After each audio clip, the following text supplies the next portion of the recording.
हरियाणा में लोकसभा चुनाव का प्रचार अपने अंतिम चरण में है। इसे लेकर सभी पार्टियों के प्रत्याशी चुनावी मैदान में उतर पड़े हैं और अपने लोकसभा क्षेत्र का दौरा करने के साथ ही लोगों से संपर्क भी साध रहे हैं, जिसे वो अपने वोटों में तब्दील कर सके।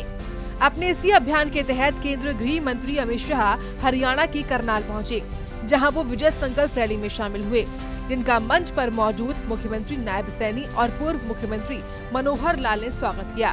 मंच को संबोधित करने के दौरान मुख्यमंत्री नायब सैनी ने गृह मंत्री अमित शाह का आभार प्रकट किया और करनाल से लोकसभा उम्मीदवार मनोहर लाल के समर्थन में वोटों की अपील की। इसके साथ ही उन्होंने विपक्ष पर भी जमकर निशाना साधा, जिसमें उन्होंने विपक्ष को मुद्दाहीन बताया।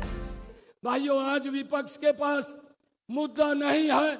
आज झूठ केस हुए और झूठ बोल करके देश के लोगों को बरगलाने का काम करते हैं। आज इस प्रकार का झूठ कांग्रेस के द्वारा, घमंडिया गठबंधन के लोगों द्वारा ये फैलाया जा रहा है कि मोदी जी तीसरी बार प्रधानमंत्री बनेंगे तो संविधान को समाप्त कर देंगे। भाइयों, पिछले 10 वर्षों में ये देश संविधान के अनुरूप आदरणीय नरेंद्र मोदी जी के नेतृत्व में चला है और अगर संविधान को चोट पहुंचाने का काम किया है तो ये कांग्रेस के लोगों ने किया है। इस दौरान हरियाणा के पूर्व मुख्यमंत्री मनोहर लाल ने भी सभा को संबोधित किया और केंद्रीय गृह मंत्री अमित शाह के कामों का उल्लेख करने के साथ ही कार्यक्रम में मौजूद जनता का आभार प्रकट किया। इसके साथ ही उन्होंने कांग्रेस पर भी हमला बोला और कांग्रेस में बौखलाहट होने का आरोप लगाया।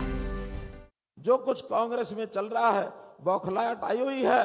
केवल दिल्ली में बैठकर माँ बेटे की इच्छा को पूरा करने की उनकी एक मनस्थिति, ऐसे ही हरियाणा में बापू बेटा वो कहीं ना कहीं मुख्यमंत्री का सपना लेते हैं, माँ बेटा प्रधानमंत्री बनने का सपना लेते हैं। लेकिन जिस प्रकार का घटनाक्रम है कांग्रेस को ये तबाह कर रहे हैं, नष्ट कर रहे हैं। और मैं तो ये भी कहता हूँ कि राहुल गांधी वो कहते हैं महात्मा गांधी का मैं अनुयायी हूँ, महात्मा गांधी के बराबर तो पासंग भी नहीं है। हाँ, एक बात महात्मा गांधी जी की अवश्य वो पूरी कर रहे हैं। गांधी जी ने 1947 में कहा था कि कांग्रेस का काम जितना था हो चुका, अब कांग्रेस को समाप्त कर देना चाहिए।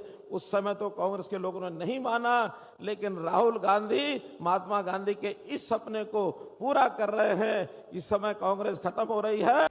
मंच को संबोधित करते हुए मनोहर लाल ने 10 लोकसभा सीट और 1 विधानसभा सीट को लेकर भी जनता से अपील की और अधिक से अधिक संख्या में बीजेपी के पक्ष में वोट करने की बात कही। आपको विश्वास दिलाता हूं कि लोकसभा के नाते 10 की 10 सीटें करनाल लोकसभा एकदम सुरक्षित हाथों में है। बाकी सीटें भी हम जीत रहे हैं और साथ में ही करनाल विधानसभा, यहाँ भी कार्यकर्ताओं का जो उत्साह है, जनता का जो उत्साह है, एक तरफा ये लड़ाई है, निश्चित रूप से हम जीतेंगे। 4 जून को 11 कमल के फूल खिला करके आप लोगों की झोली में डालेंगे। गौरतलब है कि हरियाणा के सभी 10 लोकसभा सीटों के साथ ही 1 विधानसभा सीट पर 25 मतदान होगा, जिसे लेकर सभी पार्टियां जीत का दावा कर रही हैं।